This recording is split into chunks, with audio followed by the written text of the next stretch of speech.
Hey guys, welcome to the third episode of Scary Reddit Stories, where I get scary stories from r/true scary stories and Reddit. Quick disclaimer, none of this content is meant to be offensive or stolen, so like, subscribe, and turn notifications on. Enjoy. This next story is by u/scar_trash. I have lived with my stepfather in the country for a long time now. Let me get to the story. I'll keep this simple. So me and my stepbrother found the old Xbox 360 along with some games. We plugged it up in the game room, which was beside a glass back door. Once it did the startup saying Xbox 360, a hard sharp knock was heard hitting the back door. We ran to our room, which had 2 beds. Me and my stepbrother shared beds. We grabbed our shotguns and held up in that room. After a while we knocked on my stepfather's door. My stepfather was in the Army National Guard. He was also deployed to Afghanistan and did some special operations stuff while there. He came out with his AR-15, opened the back door and fired 2 rounds into the air. After that me and my stepbrother heard a car speed away. The back door and game room have a clear view of the front door. The next morning we investigated the backyard. We saw that the pine straw at the bushes were disturbed. Well, that was one of my scary stories. If you want more, just comment if you want more. This story is by u/Zoe. Meet again. First things first, this happened when I was like 10ish, and the only people living with me at the time were my mum and little brother.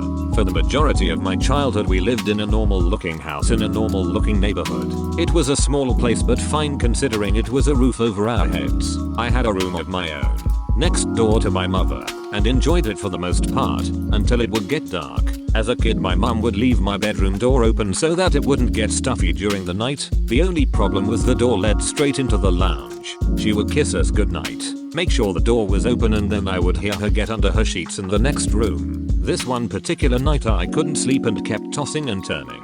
I tried my best to avoid looking at the darkness through my door, but when the position got uncomfortable I had no choice. I turned over and stared through to the next room, peeking over the blanket pulled up to my chin. I didn't hear anything. It was totally silent, but as my eyes adjusted I saw a shadowy figure slowly moving through the room. I thought it was my mother at first, but it was taller than her, maybe 6 ft, and would appear when I could clearly hear her snoring next door to me. It wouldn't touch anything, wouldn't bump into anything. It would simply walk around for a while and then freeze. It was terrifying to say the least, and I didn't know what else to do but pull the blanket over my head. I tried my best to stay quiet and eventually, somehow, fell asleep. Literally every night after that I saw the figure walking around in the next room silently. Sometimes it would stand next to the couch for a while. Other times I wouldn't move at all. But one night, months after the first encounter, it was no longer in the lounge. There it was, the tall figure, standing in my doorway. It was hunched over slightly, hiding behind the door frame and peering inside the room.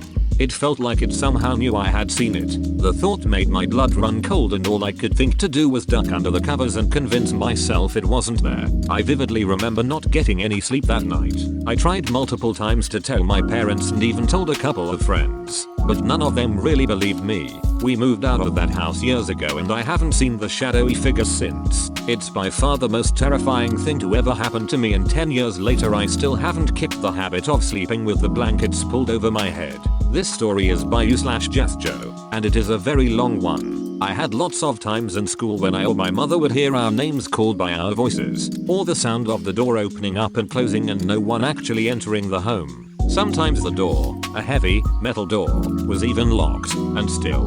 But none of that really struck me as dangerous or even spooky enough, unlike the things I started experiencing in college's dorm. So, for starters, in our sophomore year we've learned that there was a girl who lived in our dorm room around 5-10 years ago, who hung herself in the toilet. I was always wondering why toilet room ceiling looked so weird, so learning this explanation didn't surprise me, but still creeped out a little. She apparently took a noose, tied it to the lamp in a toilet room, climbed on the toilet and hung herself. What the fuck?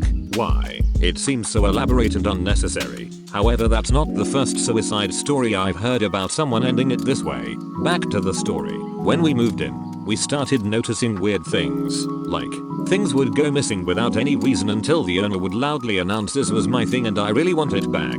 Give it back to me. Then the thing will magically appear in the spot the owner already looked at.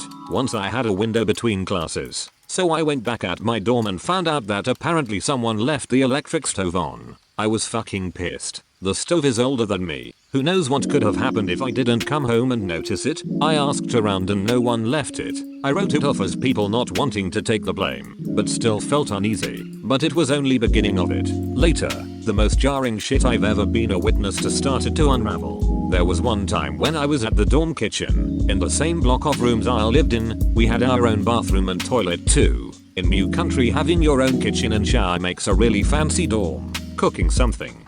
Finally, I really needed to charge my phone, so I went to my room to grab my charger and go back to cooking. My friend, and roommate as well, was lying on her bed and seemed really pissed at me for no reason. I shrugged it off because at the time we didn't really get along well, so it was nothing out of particular. I went back to the kitchen, looked at the hallway, and saw that same friend walking out of toilet. I went, "What the fuck? Are you a flash or something? How did you get in there so fast? I didn't notice you behind me." She was like, "Dude, I don't know, I was there the entire time, taking a shit. But how did you got there and made all this food while you were literally in our room charging your phone chilling on your bed like 3 minutes ago?" I said, "No way, I was there. I was cooking for like an hour already." She told me that apparently I never left the room and was really fucking pissed at her for no reason. Again, because she asked me something and I gave her the most sinister glare one could, and remained silent. We just stood there staring at each other, scared shitless, because we saw each other in 2 different places at the same time. We never figured out how it happened, because there was no chance for it to happen.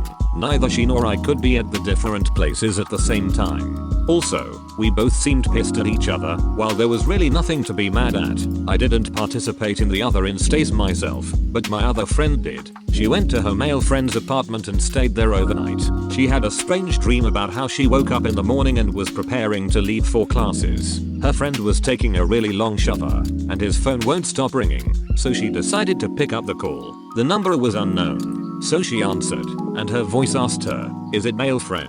She said, "No." "And who's asking?" Then again, her own voice told her, "It's me, Nadia. My friend's name is Nadia." She woke up and shrugged this dream off. Then on her way to classes, her phone started ringing.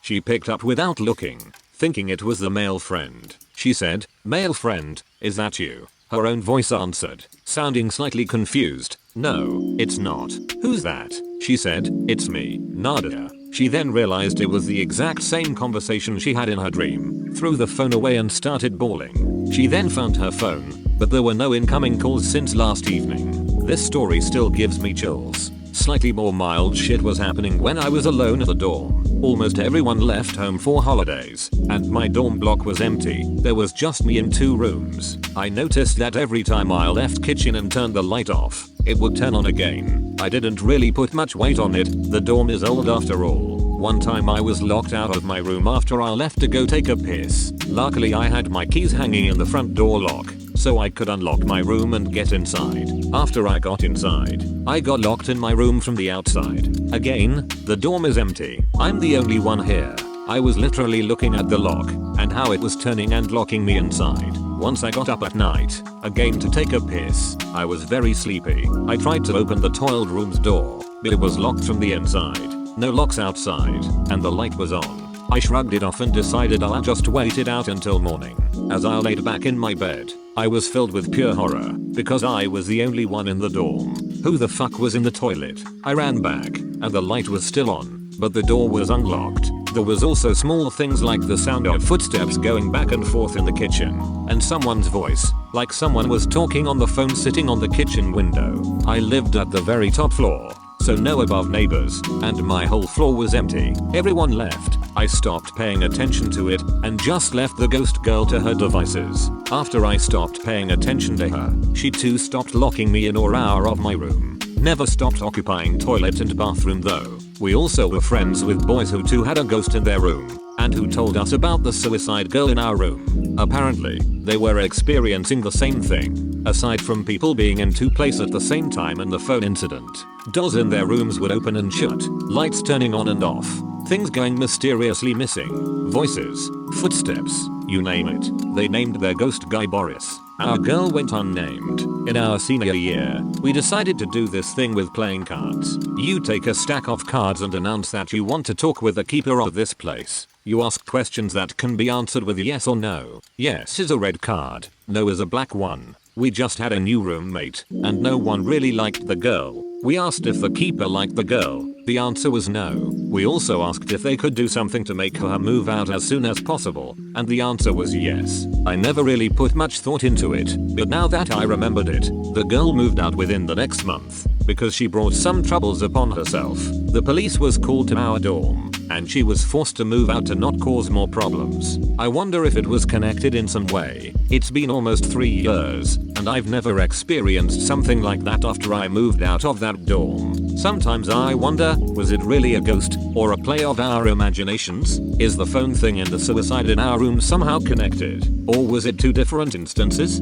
How and why things went missing all the time, only appearing after asked about? Was the keeper and the ghost girl the same entity? It was really frightening, and I don't actually hope to find an explanation as to what it was. It just happened, and we all moved on. Thanks guys for watching. Bye.